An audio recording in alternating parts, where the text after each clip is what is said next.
Welcome back to another video, and in today's video we have our AEW Blood and Guts results in review. This time it's a little different though because we actually went to this show. This show was a very fun show. It's in Greensboro, so we decided to make the trip out there, and I can definitely say it was well worth the trip. I had tons of fun. We went and then also brought a friend along as well, and we'll kind of talk about what he was thinking about and what he kind of told me after the show and stuff like that. But yeah, overall, really fun night from AEW. And how'd you enjoy it? Yeah, we went there with a non-wrestling fan, so that was like a cool experience that we'll get into a little later into the video, probably towards the end. So that was a cool experience, and obviously being there for a Blood and Guts, essentially a War Games match in person, and the way like our seats were, it was kind of like perfect eye level for everything, especially when they eventually got to the top of the cage. We'll get into that as well. But yeah, very exciting show, a lot of cool stuff. Glad I got to see all these people. Got to check off Mercedes Moné off my list of wrestlers that I got to see live, so that's amazing as well. Yeah, very good night from AEW. Yeah, but we kicked off the night with the women's War Games match, or the women's Blood and Guts match, and this was a 6-woman match, so different from the men's and traditional, where it's usually 5, but this time we got 6. And this match was a great way to kick things off. Sky Blue was the one to start off for the heels, and I believe it was Willow for the baby faces. And Sky Blue, I think I'll start off by saying she is probably my MVP of this match, or at least top 2. I think she put on a phenomenal performance. She got the blade, and she wore a crazy crimson mask throughout the entire night. But yeah, this was a great way to start off the night, and a great match. Yeah, there was a really cool spot where Willow kind of had her in a power bomb position, but in between the ropes and the cage, and she kind of power bombs her into the ropes, and it kind of bounces her up and into the cage, and Willow kind of falls back with it to make it have even more momentum. That looked really cool. Bounced off the cage, made like a really good sound in person as well. You could kind of hear the cage rattle after that one. As you mentioned, Sky Blue was just busted open throughout the whole match. That's kind of the big talking point. Some people dislike it. We loved it. The whole arena was going bananas the entire time, every time someone did get busted open. But yeah, I do believe it was, I don't remember who came out. I don't really remember all the order, but the match did end up going towards the heel side. Obviously, one of the bigger people who came out of this match as well is going to be Marina Shafir. She was a big talking point. She had a lot of really good stuff. Megan Bayne is another person, just came out looking like a monster as always, and as she should be. Obviously, Mercedes, she's always going to have really cool things going on and things of that nature. And obviously Julia Hart, she was kind of the one quiet one, I'll say, during the match. You didn't see a whole lot from Julia Hart at the beginning of the match. I do believe she was the next person to come in for the heels. And they kind of obviously got an advantage over Willow for a while until I think Harley Cameron came out for the baby faces after. So it was a really cool kind of thing, but Julia Hart was kind of the quiet one during the match, if I had to say. Yeah. I think as well, like you said, Megan Bayne was somebody who I've been a fan of ever since she's got into AEW. But I think this match as well really helped me kind of become more of a fan. I think watching her in person is definitely a lot more fun than maybe on TV. But yeah, I think this match, I think the crowd as well was very hyped for this match. Let us know, guys, how you guys thought it sounded on TV. I haven't gone back and watched it myself. But throughout the night, it felt like the crowd was very hyped up for most things. And yeah, I think this match was just really fun. The finish was pretty cool. It was a little bit interesting. I think some people are probably going to be 50-50 on it, where you had Marina kind of choking out Mina Shirakawa on the glass, and they have Tony kind of tangle it up. All the other participants are outside the ring or knocked down, and then they have kind of just torturing Mina basically until Tony has to kind of quit and call the match, which leads to the babyface getting the win, or the heels getting the win. But yeah, I think this match was really fun. I think a lot of the women have really grew their stocks through this match. I think Sky Blue, Marina, Megan, and then I think also Jamie as well. I think she had a pretty good performance as well. But yeah, I think it was a really, really fun match. Yeah, there was a cool moment where Jamie Hayter, I forget exactly what she did, but I think she power bombed Sky Blue on a table on like the in between the rings. Yes. And it was a stiff table. That was kind of the story throughout the entire night. All the tables were very stiff. They didn't go through them easily, but she power bombs her on top of it. It doesn't break, so she's like, well, I gotta go for it, and she gets a big elbow drop off, and that does break the table. So pretty cool spot there. And that kind of took Sky Blue out for a while. After that, she definitely felt that pain, I guess, from that, because I feel like she was kind of out of action for a little bit after that one. But yeah, I feel like the heels are the ones that obviously came out on top here and just really looked good during this match. Obviously, the baby faces, Toni Storm is always going to look good. Jamie Hayter, same thing. Willow Nightingale, she's a fan favorite. But the big story of this match is definitely going to be the heels, because all of them look like badasses. They all look really good. Even Penelope Ford got involved at some point. She kind of like climbed through the cage or whatever it was. But yeah, really cool stuff. And we got to see Queen Amanada as well. She came out and kind of chased her off. But really good stuff. This was definitely the best match of the night, in my opinion. Everyone was on their feet cheering the entire time, booing when needed to be booed. And yeah, this was my favorite match here. Yeah, another cool spot as well was the glass spot where Toni kind of gets a big mirror, and she's about to do her, I forget what she calls the move, but where she does the hip attack in the corner, and she puts it on Marina. But Marina turns around the picture frame and just throws the mirror right into Toni, which is a crazy spot. Glass kind of went everywhere. But yeah, this match is really good. I think my friend said as well that Marina was somebody he really liked. He was basically saying that she was just a total badass pretty much throughout the entire match, which very much shown it. And another thing we forgot to mention as well, which we didn't really catch because from our view we didn't see it, but at one point as I think Marina was about to get into the match, Chris kind of went out to go chase her, but then Chris got kicked into a bed of nails, which looked nasty. I've seen that on Twitter. But yeah, that was another cool spot. So the women definitely went all out with this, and I'm glad that they very much overperformed in this match, because with it being the first Women's Blood and Guts, it's in a very historic moment. If it started out bad, it would definitely give it a bad reputation. So kicking it off with an amazing match is a great way to kick off Women's Blood and Guts for the future. Yeah, this was definitely going to be a staple. There's going to be a lot of images from this Blood and Guts match that you'll see, you know, every single year from AEW. Every time Blood and Guts gets mentioned, you'll see that sky blue picture of her face just all bloody and everything, and same with everyone else as well. So yeah, the women really came out on top tonight, and I'm glad that they did, and they had basically a full hour and maybe even more to kind of get through this match because of all the people involved here. Yeah, and then next up, we had a little bit of a vignette between the Young Bucks and Don Callis family. We seen Don Callis family attacking Jurassic Express backstage, and it led to them leading to the doors of where Don Callis and the Young Bucks and Okada were sitting at, and they walked out, and they said that next week they'll be seeing Kenny Omega, so we unfortunately did miss him, but they will make their official announcement if they will join Don Callis family. So that is a pretty interesting kind of storyline building segment, but yeah, pretty cool to see the Young Bucks at least in a vignette. Yeah, Young Bucks and Okada, really cool to at least just see them in person, if anything. No. But then next up, it was followed up by the World Championship match between Hangman Adam Page and Powerhouse Hobbs in a Falls Count Anywhere match, which got me really hyped up because usually in types of matches, you see them kind of go throughout the entire arena. We kind of got that, and that would lead to the finish, but it didn't unfortunately go up to our section. We're pretty close, but not too, a little bit like off-centered, but it was a really cool moment to see them, go into it. But yeah, this is a really fun match as well. Yeah, this was kind of like a weird choice in a way, because you would think, with two Blood and Guts matches, you would think maybe the middle match would be like a calm like tag match or something of that nature, but no, they just went all in on the hardcore Blood and Guts, and yeah, it paid off. I don't think there was any blood in this match, but there was some big moments for sure in this one, and one of my favorite moments in this one is going to be Powerhouse Hobbs just showing off his power, where he does like a body slam to Hangman on the apron of the ring. Then he does it on the table, but then he walks with them up the stairs and does it onto the stairs, and it just sounded brutal in the arena. It looked crazy, obviously, and yeah, that was another big spot from that match. And Powerhouse Hobbs, I feel like he's just a monster every time he's in a match like this, where he's able to kind of go all out and kind of showcase his power and show what he's able to do. He does look really good doing everything, and obviously Hangman Adam Page is Hangman Adam Page, so he's gonna make everything look good. Yeah, Powerhouse Hobbs, obviously he looks big on TV, but even in person he looks just as big. I look like I can see the entire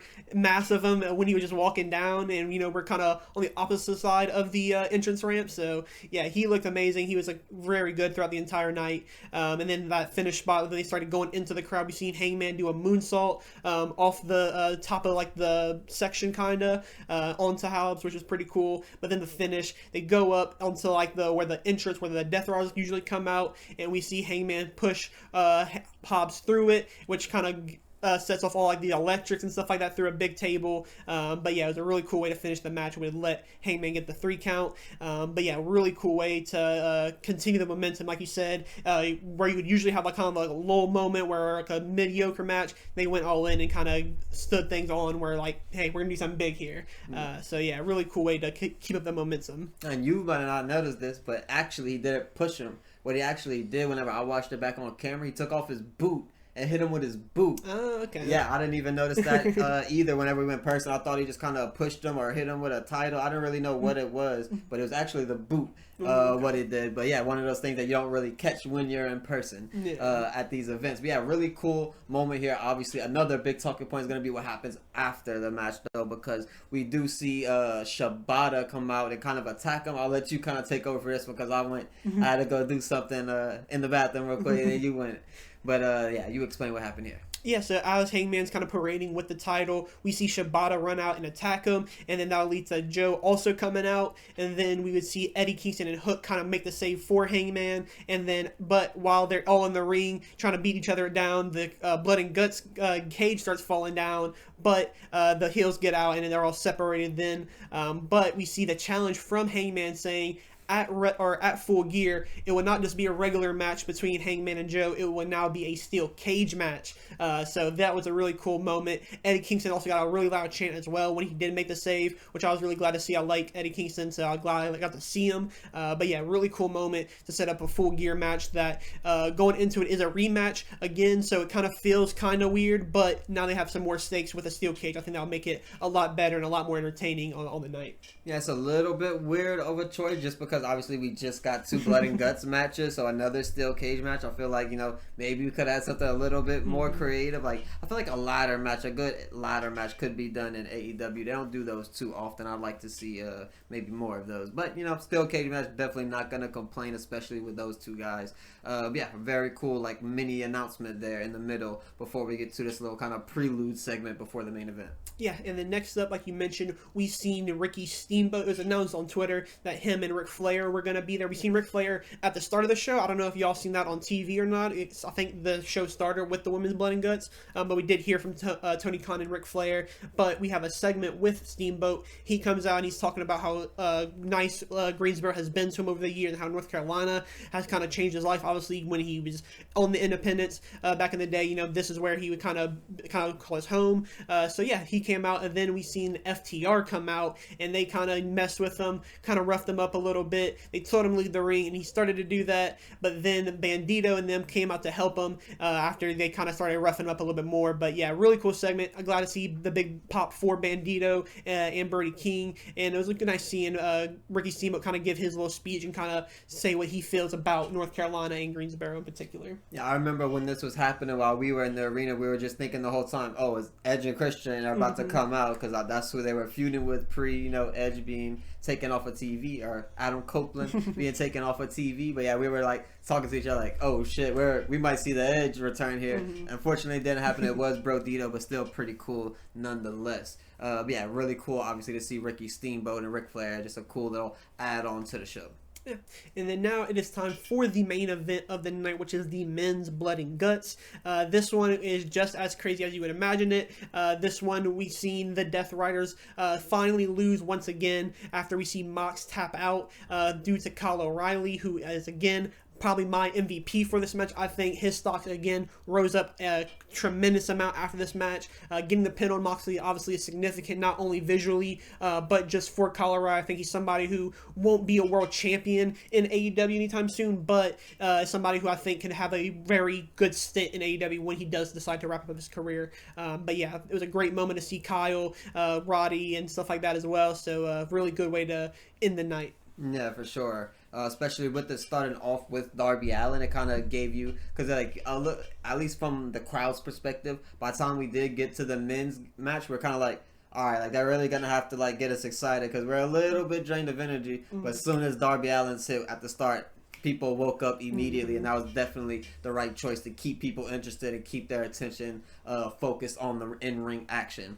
Yeah, very good choice there. They're obviously brawling throughout the entire match. Obviously, at some point, the big point is going to be the big flaming table that Darby Allin goes through on the entrance ramp. I believe it was Pac. He was holding him above his head. We got a surprise kind of entrance from Gabe Kidd. He comes out, kind of helps them out, sets the table on fire, and he gets tossed through the flaming tables, and that's going to be a big talking point from this match as far as like the brutality of the match goes. And a point that I missed because I believe at least I was looking at the clock. It was doing a countdown, and we were doing the countdown 9, 10, whatever. But Darby Allin's actually hanging from the top of the cage and did the coffin drop from the top. That's something that I just missed because I was kind of looking on the entrance ramp at the time. But very cool spot from Darby Allin there. But he had a lot of cool stuff. But also after that fire spot, he was out for the entire match after that. He didn't come in the ring to celebrate after the match or anything. So, yeah, he was taken out after that for sure.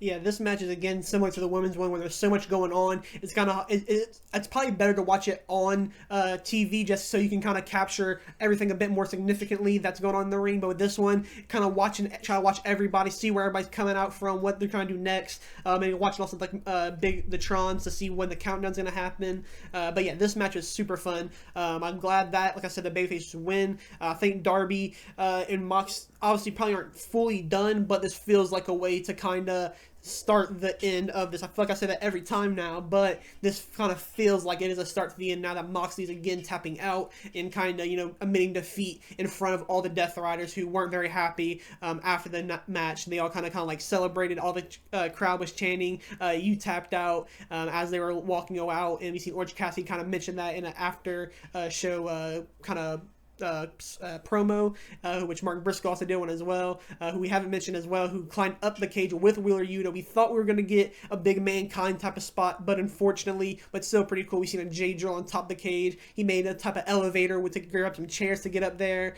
But yeah, really cool moment to see them both on the ring because you're kind of eye level with them, and it's kind of crazy to think how high we were up and how high up they were as well. Alright, but the one thing I will complain about, and this goes across every single promotion, that does steel cage matches. Please stop letting people in when the cage is locked. Like obviously they make up ways to make it make sense or whatever. I believe in the women's match they beat up the referee and took the key from her. In the men's match, I believe it was Mark Briscoe that actually came out with bolt cutters and cut it off. So they make it make sense in a way. But the whole point of the steel cage is to stop people from coming in and coming out. But every steel cage match in every company, you get the come-ins and the come-out that is doing whatever they want. But speaking of that, a cool thing that did happen because they were able to fight on the outside was Chris Statlander and Mercedes Moné. Chris Statlander had her on her shoulders, and you were thinking, oh wait, is she gonna go up to the top? Like how high is she gonna go? But she didn't go too high. She went up quite a bit of ways. It kind of gave her a Samoan drop off the top through a table that had all of Mercedes belts on it as well. So that was another thing for that match as well that we just kind of forgot to mention. But yeah. With this series, like I said earlier, it's kind of just there's so much going on, so you miss a lot of it. So that's why probably watching it on TV with Twitter up as well kind of help you spot everything would be a lot better. But nonetheless, still a great viewing experience, very fun because no matter where you looked, you did see action going on, which is very cool to see.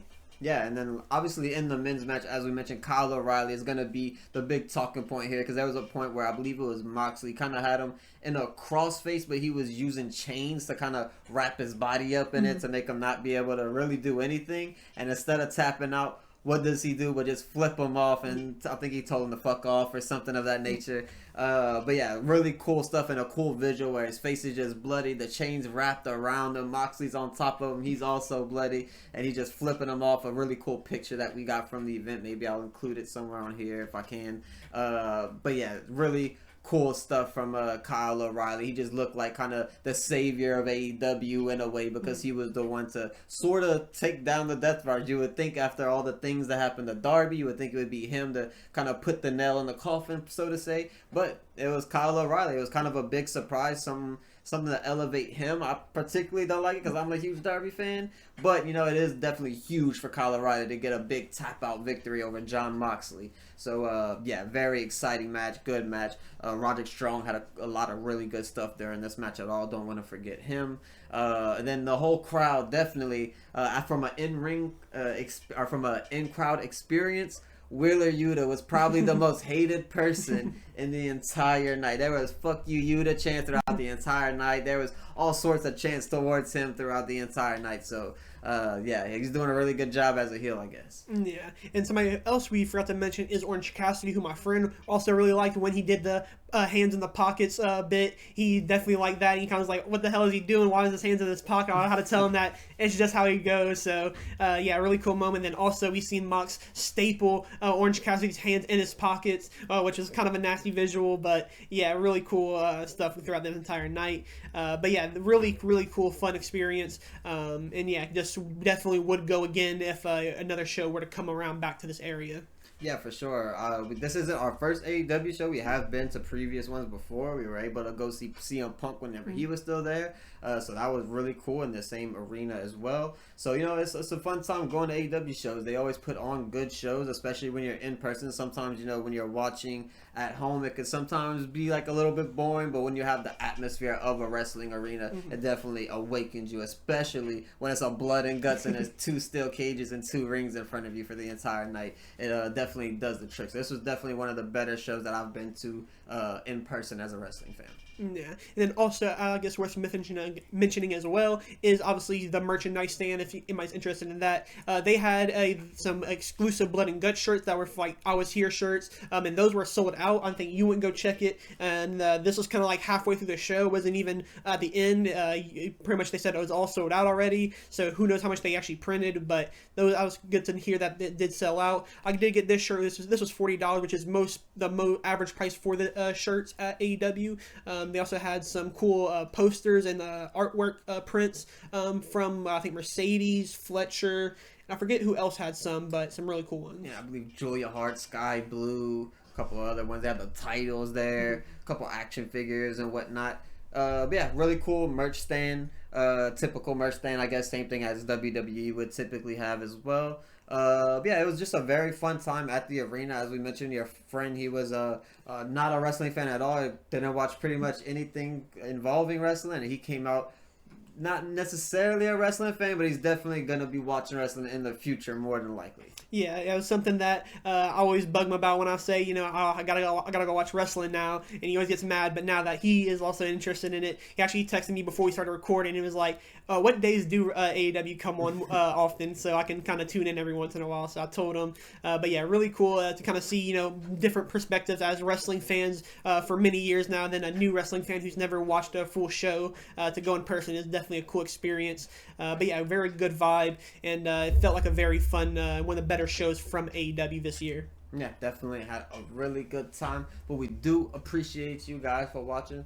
And we do have a name change. We are WrestleVenture now, for those of you who don't know. So yeah, we're going to sign out with that. Peace.